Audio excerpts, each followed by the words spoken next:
Takes a lot to get this production on the road. So thank you for your attention this morning. Thank you to the organizers of the conference, especially Anders Martinson, who invited me here today. I'm grateful to be here today to talk about, as he said, could you describe the successes of the FAA in the drone integration area? And I thought about it, and I thought, where did this all start? And really, if I went back 5 years, you wouldn't be sending me this invitation. About 5 years ago, we had people who had bought very nice, innovative aircraft, and they couldn't fly them.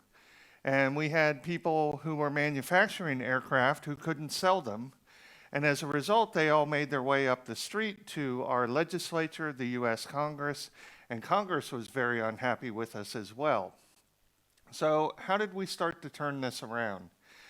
It really began in 2015 when our colleagues at NASA put together a symposium and they brought together industry. And one of the things they brought industry together about was we need a new approach for these drones.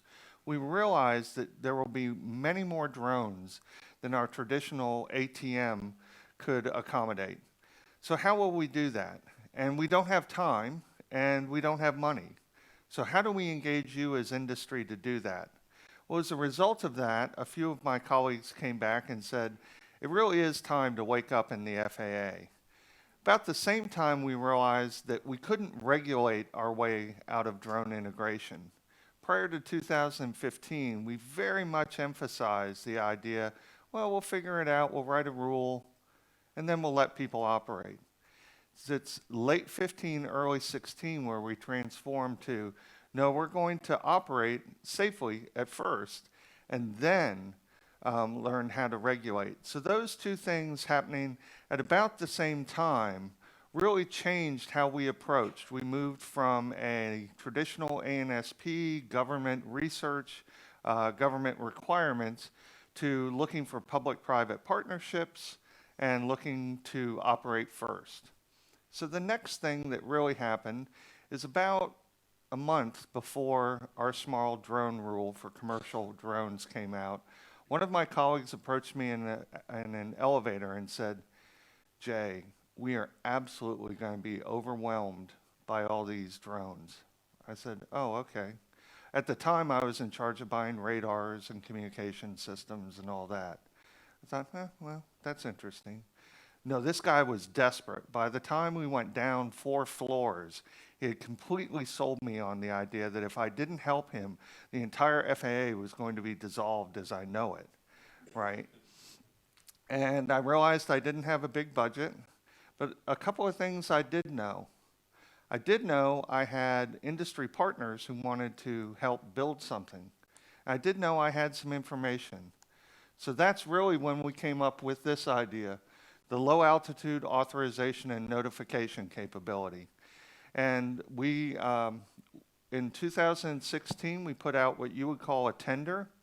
And in that tender, we collected a group of 12 public-private partners. We called them the initial cadre. And here's how Lance works. We have maps of our airports, approximately 5 nautical miles around those airports. We divided them up into grids, approximately 1 second.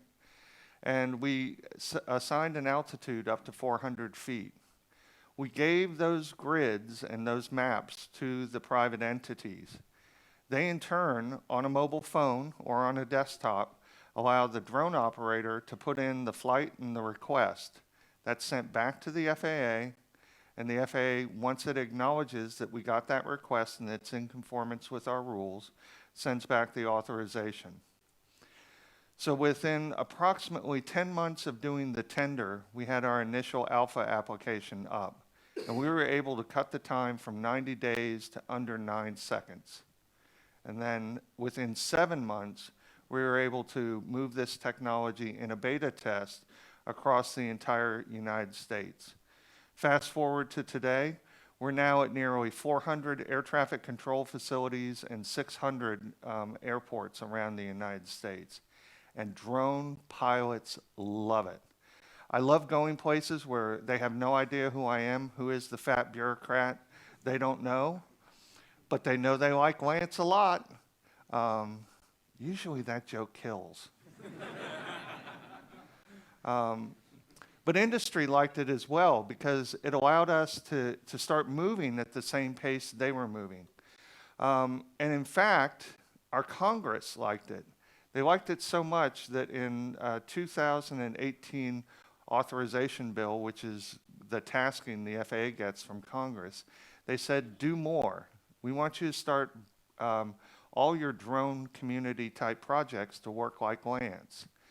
Now, I don't know what it's like here in Norway or in Scandinavia, but in the United States, Congress very rarely likes what the executive branch of government does. And it's extremely rarely that they write in legislation they want you to do more of something. So we were really grateful. So where does this bring us? This really brings us to, we've got all this great work going on in Lance, but that's not the end story. The end story is we need to really move forward with completing this vision. And this vision in the United States is called unmanned traffic management. And in Europe, it's typically called U-Space. The next piece of this we will employ will be remote identification. That will give, the aircraft will be able to identify via something like a license plate its identity in all airspace, regardless of class. It will very much enable beyond visual line of sight, and will also help our security partners identify those who are inappropriately operating drones. So we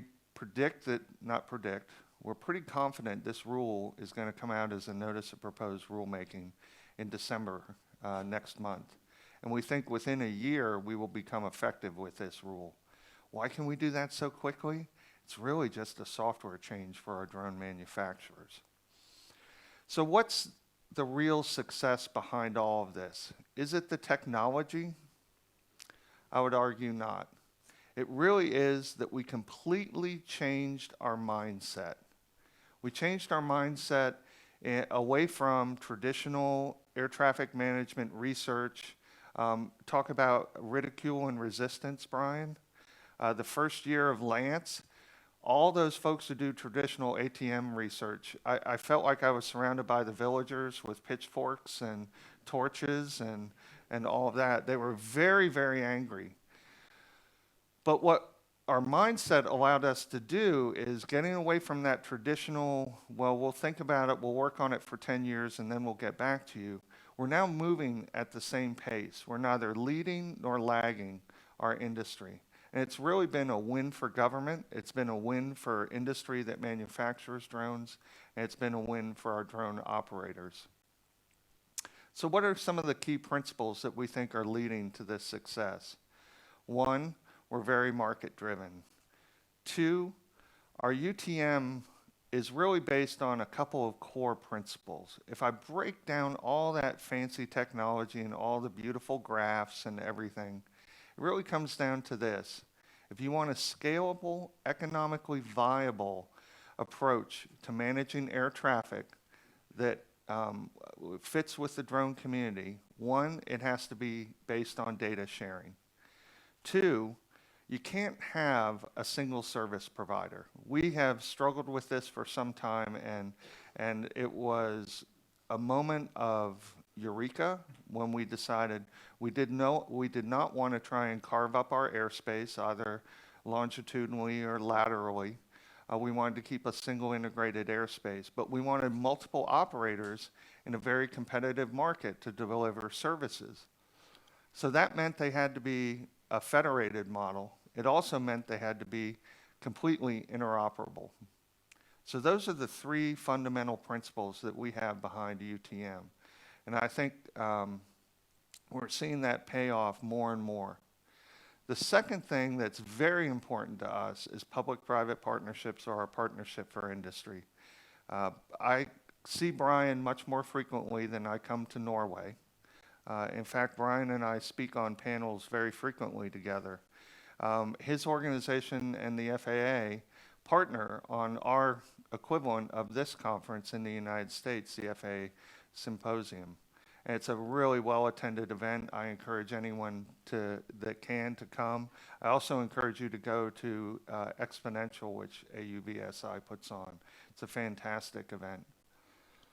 So we also partner through our Drone Advisory Committee. That's an official government body where industry and public comment can give us advice, and we're using them to help us define how should we pace our approach to UTM.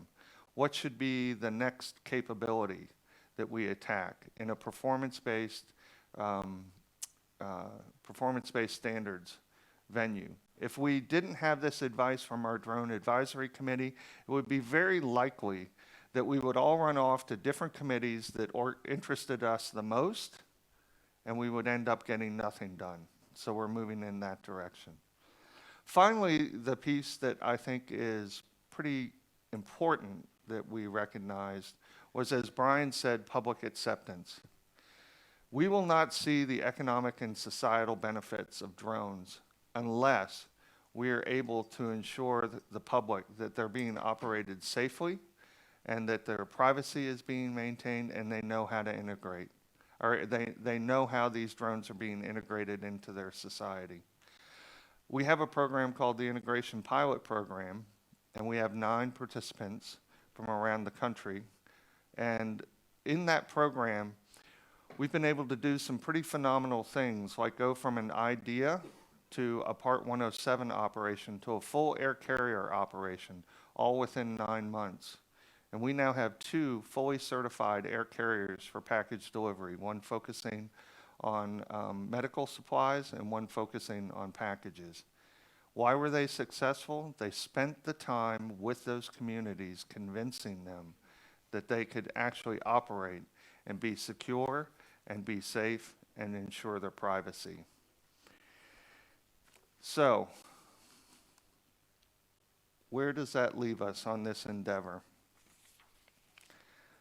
I think as we look forward, we have to, again, as I said earlier, we have to recognize that this is, from its very beginning, a global industry. And it brings us to the point that if we want innovative engagement brings us integration. There are so many ways to maximize our collaboration with industry partners and take advantage of this technological change. And even though the drone industry typically moves faster than traditional civil aviation authorities or air navigation service providers, we can keep expanding the societal and economic benefits of drones if we do change our mindset. And I'll tell you, it's back to what Brian said and what I've said. It's very much about changing your mindset to keep pace with this community. How quickly we reach integration, this dream of UAM or no chase, will be determined by the combined ability of regulators, industry, and operators to overcome the technological, regulatory, and operational challenges. Additionally, we must continue to work closely with our global partners. Together, we can develop the regional and global solutions for this industry and for the industry around the world. And so in closing, I encourage you to embrace this shift in mindset. If you're already pioneering in your collaboration with industry partners, I hope you will continue to support innovative solutions that drive down costs for government, maximize public-private partnerships, and break down barriers for drone operators. The full economic promise of drones is just ahead of us, and we can get there if we move toward it together, smartly, and one step at a time. Tack för mig.